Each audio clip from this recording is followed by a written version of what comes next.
today.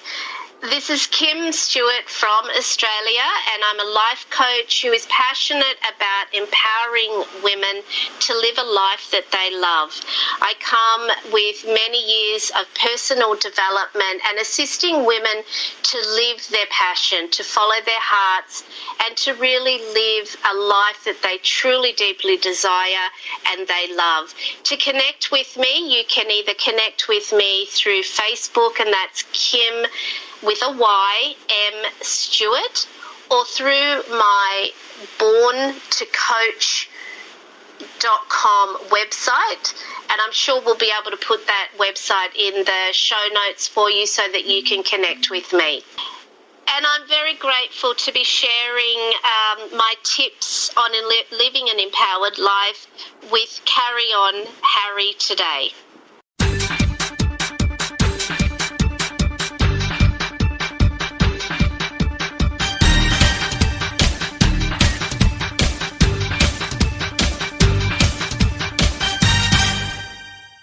Thank you for joining Asia's best radio station. Download latest podcasts of Carry On Harry Show on iTunes. Now shake hands with celebrities on Singapore talk show Carry On Harry. Inviting music composers, producers, artists on board on Carry On Harry Talk Show for connecting you to worldwide audience. Write to Harry Johal at carryonharry.com or visit www.carryonharry.com for more details.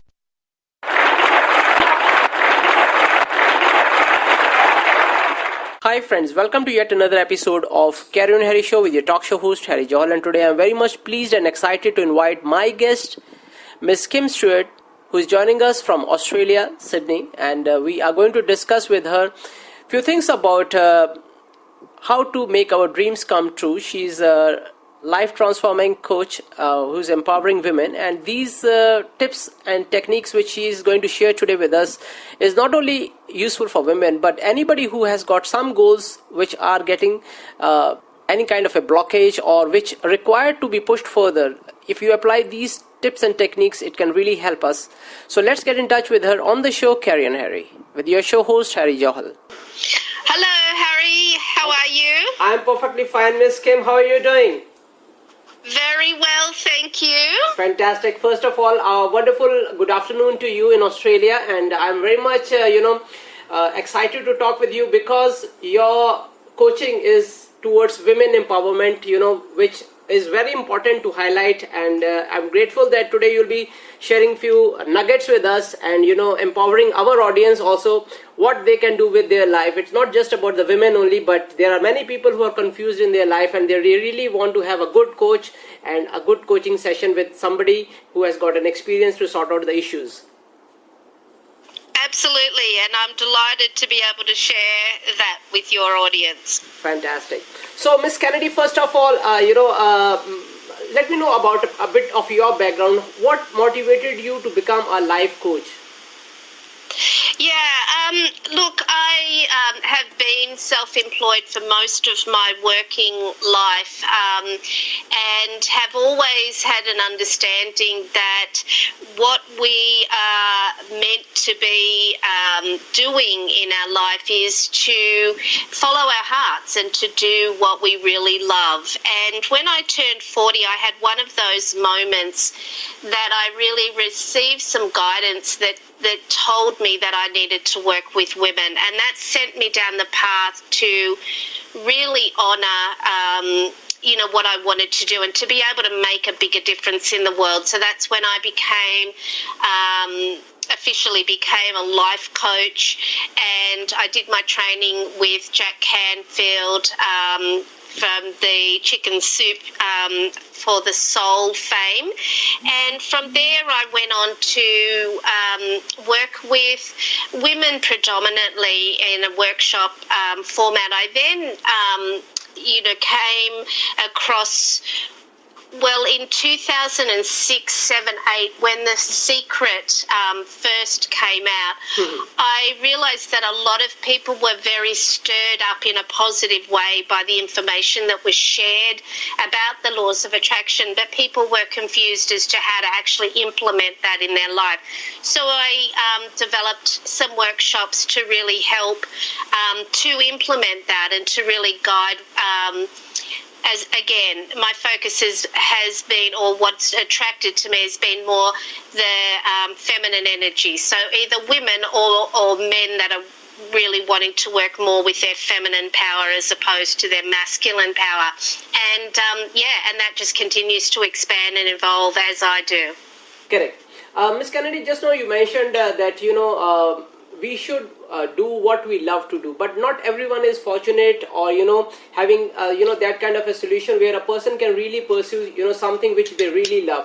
What are the common obstacles that you have identified all these years by learning through a personality like Jack Canfield, or your own personal experience in teaching out various people to identify how they can do what they really love to do despite the obstacles they face? So what are the common analysis about this thing? Yeah, absolutely. And that's a really great question, because I think it's a misconception that once we get on the right path that life is easy, if you like, and often people can mistake adversity as that they're not on the right path.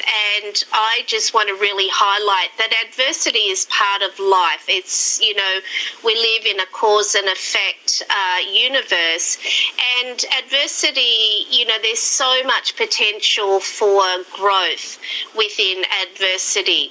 So I guess to answer your question very specifically, I think the biggest obstacle for people is self-doubt.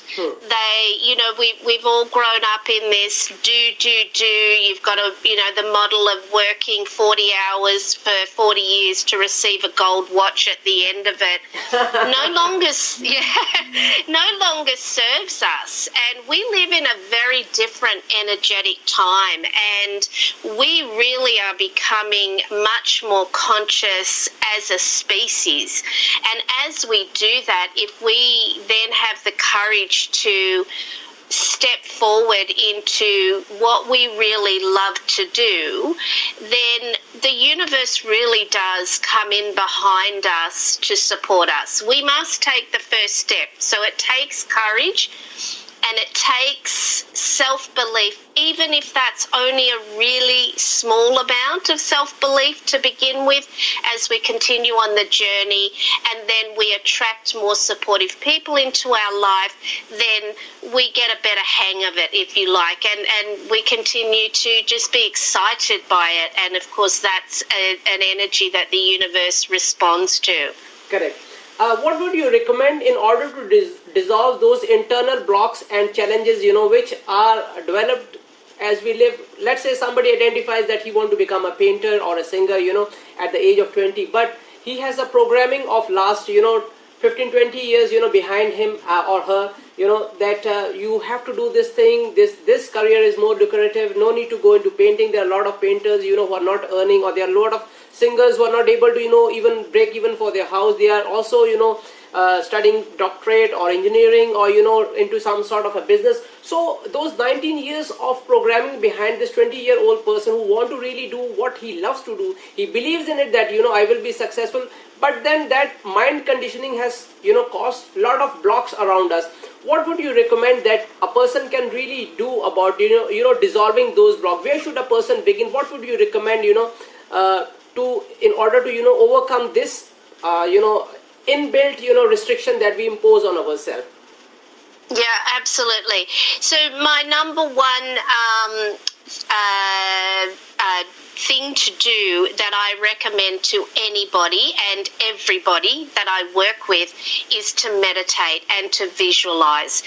This is such a powerful tool that we all have access to, that when we make this a priority in our life will definitely change. So when we sit in meditation, and it doesn't have to be, for a really long time. 15 minutes in the morning is a really great way to set up your day. And, we will notice as we practice meditation, and it is a practice. There's no point to arrive to. It's a self-inquiry, and it's like any muscle when we go to the gym. It takes time to build that. The same too is of meditation. So when we sit in meditation, we become our own gurus. We can ask our higher self, our heart energy, really what's going on here? What do I really want? How can I best serve my greater purpose? And these are questions to ask every day. And this is a way that, I set my day up every day by doing meditation and also by visualizing everything I've ever wanted to achieve in my life. I've achieved it through meditation and visualization. Wonderful. That was really lovely to know that, how meditation and visualization, can really make, that impact on our previous programming that we can forge into the future ahead. So I want to dig a little bit deeper. When you say meditation, different people have got, different, perception or thinking about or the meaning that they relate to meditation. How would you define, meditation? What is the proper way of meditating the things? Is it just blocking all thoughts and focusing on one specific thing? What is your recommendation about it? Please tell us about a little bit about meditation aspect. Of course. So the thing to remember with meditation and the purpose of meditation is to increase our witness muscle. And what I mean by that is that we get to know that there are different guidances that come from within us, and often it's our mind, or we could say also our ego, that wants to run our lives, and that's the model that we've been used to. So in meditation, when we sit with the curiosity to observe our thoughts, to observe our feelings, we become better at doing that. So, there are a lot of misconceptions out there as to what meditation is. And simply put, meditation is single-pointed focus. So, a great way to get into meditation is simply focusing on our breath and noticing where we're feeling that in our body. Where are we, where do the thoughts come from? Where are our feelings coming from?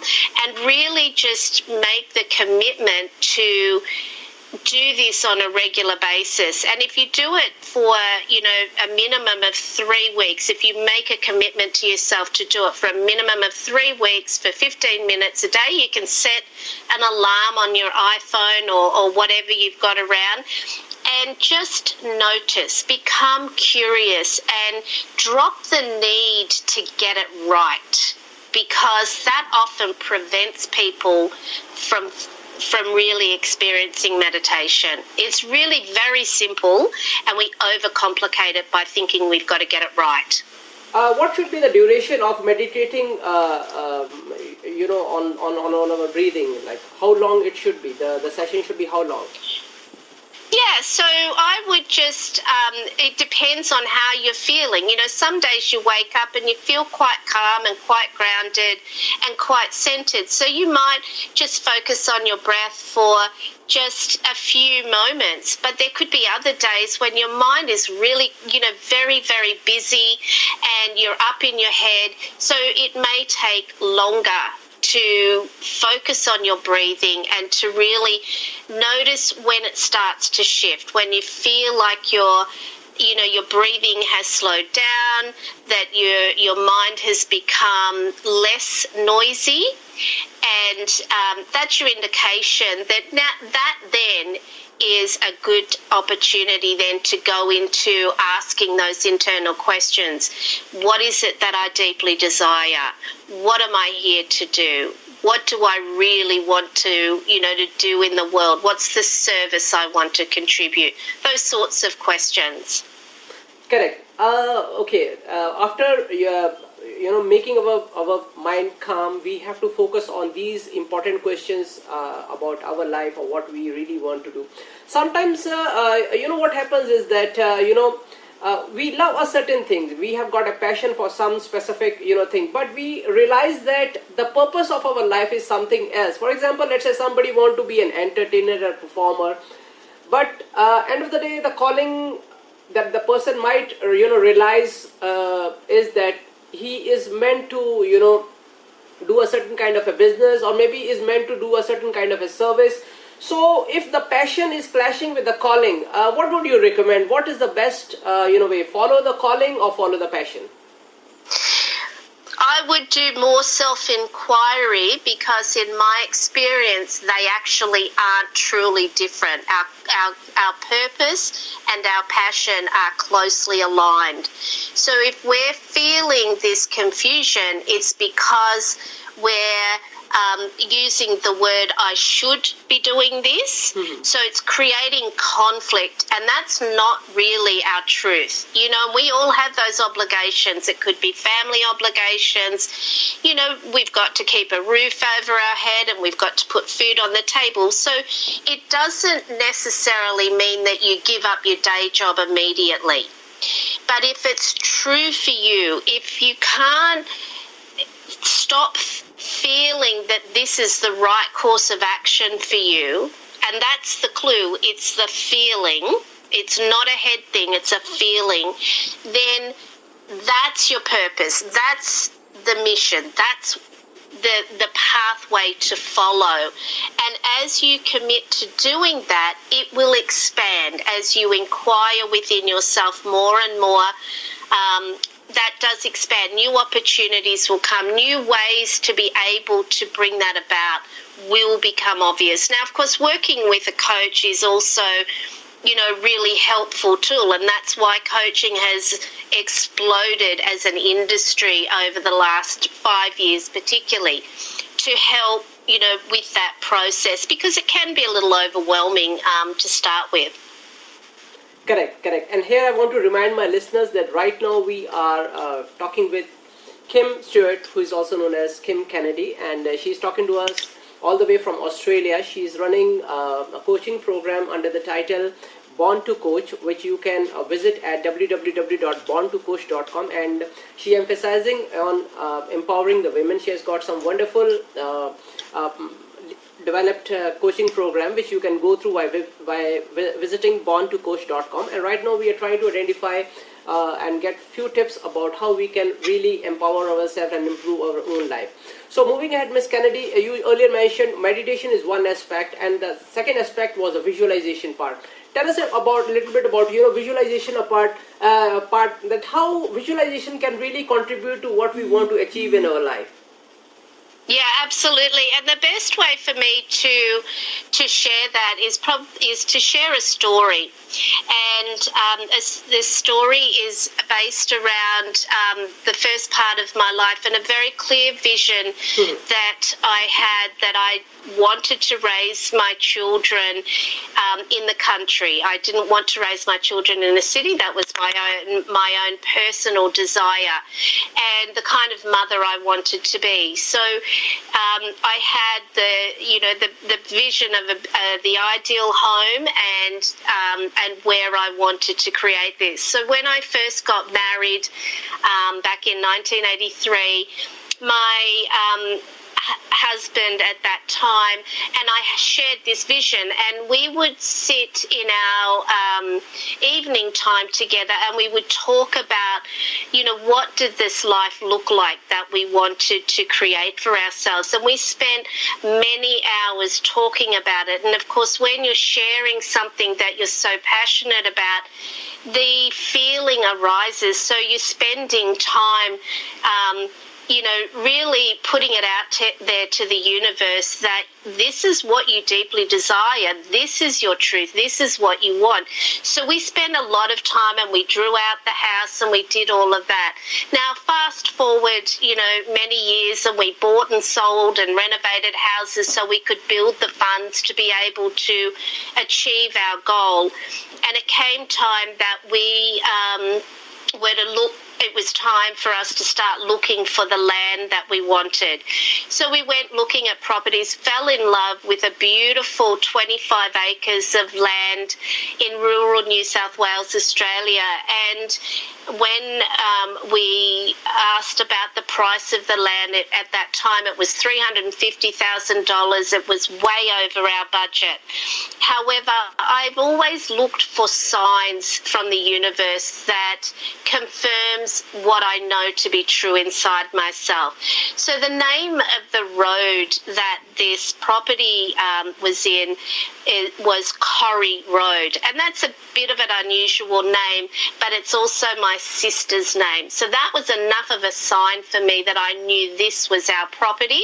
So we continued to discuss, we continued to, fall in love with this vision that we had for ourselves without attachment. There was this feeling of knowing that it would happen, but we weren't attached to how or the time frame. We just knew it would happen, and it was right for us. So again, another 2 years forward, and we continued to watch this property that didn't sell. We got a phone call from the real estate agent to say something had happened within the family, and they decided to sell the piece of land for $115,000. So it was a third of the original price.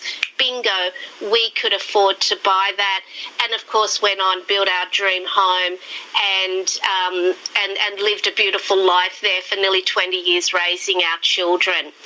And I share this story because of the clues that are available to us. So the vision, having the picture in our mind's eye of what it is that we want to create, and then feeling into that and continuing to add energy to that vision, and then let it go. Just surrender it. Don't be attached to when or how, or start worrying about, is it going to happen, or allowing that self-doubt to creep in. And I've achieved everything I've ever desired using that same method. It's incredibly powerful, and anybody can do it. Wow. That was a very classic example of visualization.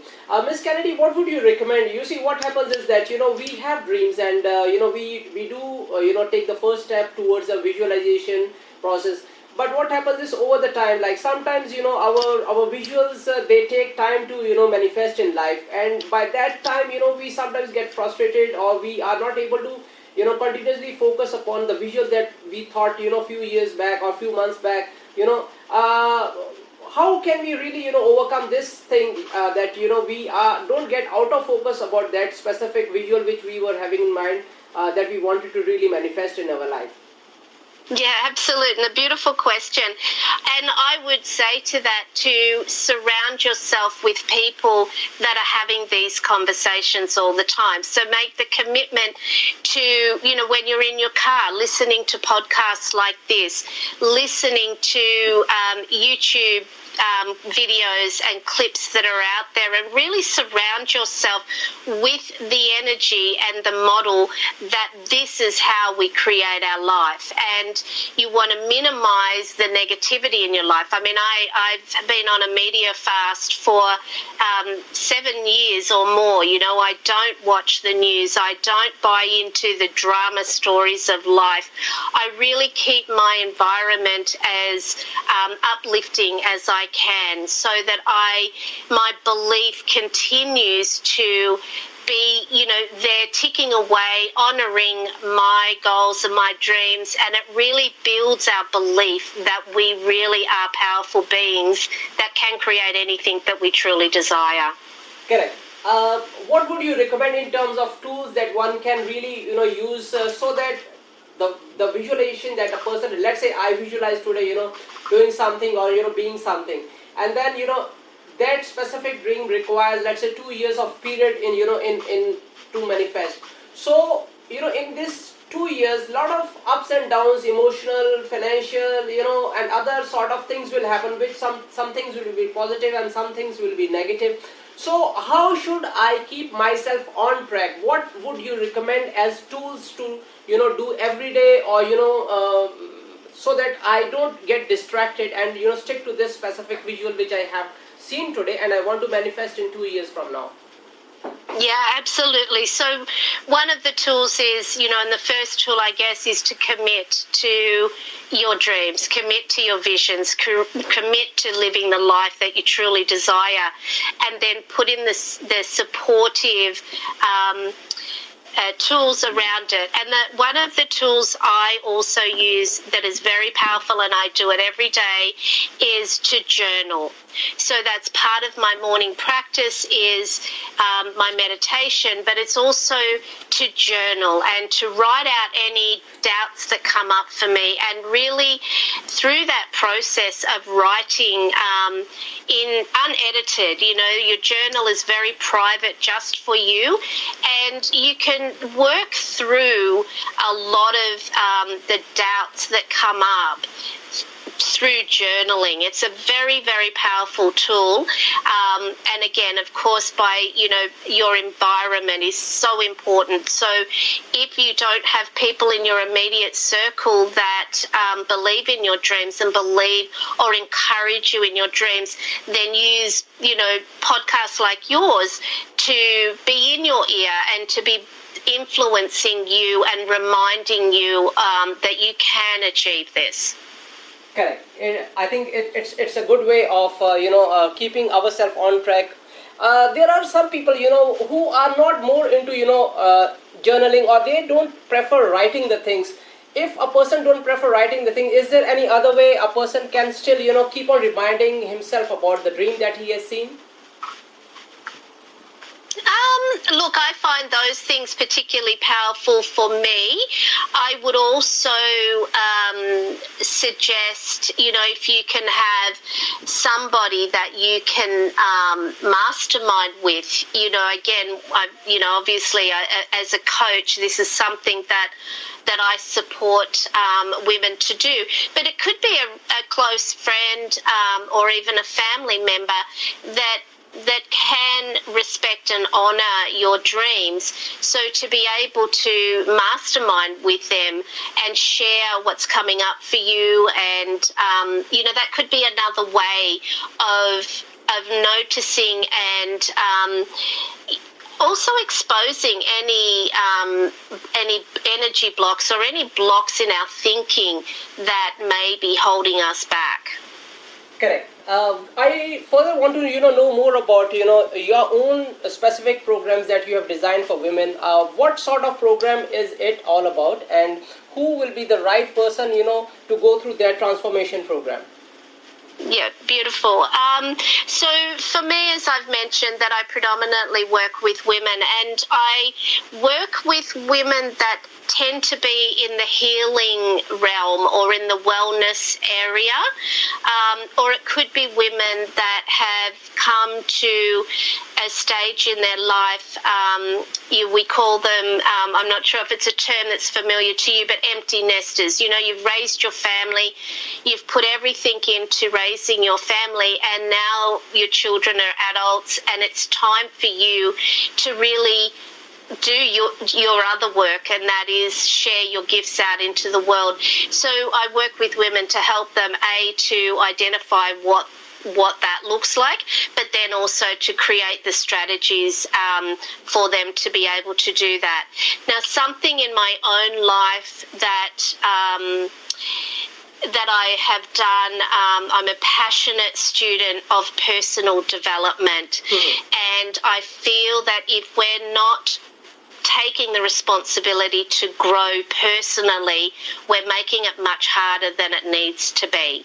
So as we look at our own limiting beliefs, and we take responsibility for the way that we think about life and about any aspect of our life actually, then that helps the process along. So my programs have a personal development component, and before I work with somebody, they must agree to their own personal growth as part of the journey.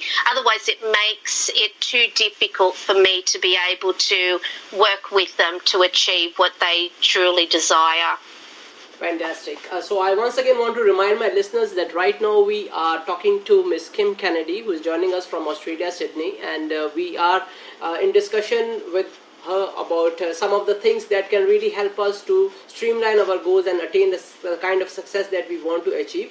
At the same time, I want to recommend that do pay a visit to borntocoach.com, where you can find more about the kind of coaching programs that our guest is offering to a lot of women. And ma'am, I just want to check with you, Ms. Kym, is it specifically meant for women only, or let's say if some male also want to sign up for the course, do you accept the male students as well?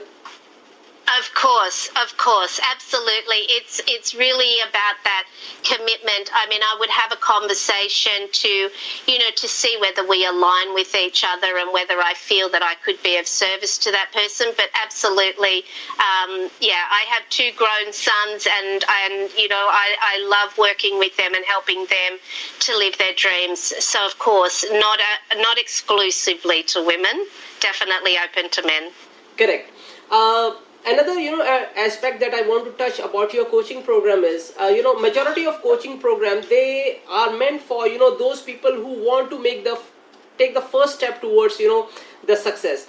Like they say that to start a thing is something else, to keep on doing that thing and ultimately attaining the finishing end. If the person is having the same kind of a motivation and drive towards finishing that project with success, it makes a lot of difference. Many of the times I have come across people who sign up for the courses, they go through the courses, but after a point of time the steam ends, means after learning the things they still sometimes find themselves that they are stuck away somewhere. Is the course offered by you is also meant for those women who are at some stage of realizing their dream? They've already stepped up into that territory, but now they don't know how to move or push that dream further ahead towards the success. Is the program meant for those kind of students as well? Absolutely. So the course is definitely available for that, and in fact I'm seeing more and more women coming towards me that are in that category, and I love working in that area also. Now what I also do offer is a private Facebook group that when they become a client of mine, that they have access to me moving forward. So once they've completed the program, they still have access to me, but not only me, it becomes that beautiful community that supports each other. So when there's a challenge, it could be a technical challenge, or how do we deal with this or whatever, we've got this community that's there to support everybody. So that's that ongoing basis, and of course I'll always be adding new content there to offer a new perspective and to guide people through that process. Correct. For the Born to Coach program, is it meant for those kind of issues which are more related to our personal life, or is it aimed towards our business success? What specific area a student can expect to cater to when it comes to joining Born to Coach program? Yes, absolutely. So either way, if it's a matter of not feeling satisfied in life, it might not necessarily be that you're looking to go into a business. It could be to just to get more satisfaction from life. That falls under the criteria of living a successful life. And for me, I discovered personal development in my 30s, and the influence that the Dalai Lama was reading his book, Freedom in Exile, really changed my perspective about adversity. And that then set me on my own path to personal development. I had a belief, because of a challenging childhood, that I was a broken human being and that I could never be fixed. And so that's why personal development is so close to my heart, because I've seen the effects of that in my own life, to shift my thinking from being a victim to the circumstances that happened to me in my childhood, through to realizing that I actually am an empowered woman and I can create anything that I desire, and to look at the adversity as an opportunity. It's not something bad. It's actually full of opportunity. So, yes, that's definitely the kind of people that I want to work with. So it could just be that they're not satisfied with their life, and they could be very confused as to what now? Where do I go now? Wonderful. It was really lovely, getting to know about your, story, how you became a coach, and, some of the tips that you have recommended, some of the tools that we can implement in our own life. And above all, my listeners who will be joining us from various parts of the world, including United States, Asia, and, some other parts, they will find this all information quite useful. So any final message, ma'am, that you would love to share with the listeners before we end today's talks with you? I would just, first of all, like to share my gratitude with you for taking the time to have this conversation with me and to be in support of my work. If anybody, resonates at all with this conversation, and if there's anything that I can assist anybody with, then I would be, delighted to have a conversation with them, just to help offer some clarity. But my number one tip is always going to be, please meditate. It's a life-changing discipline to add into your life. Thank you for being in tune with Best Talk Show. Carry On Harry with entertainment editor Harry Johal on Bala Bala Radio, inviting music composers, producers, artists on board on Carry On Harry Talk Show for connecting you to worldwide audience. Write to Harry Johal at carryonharry.com or visit www.carryonharry.com for more details.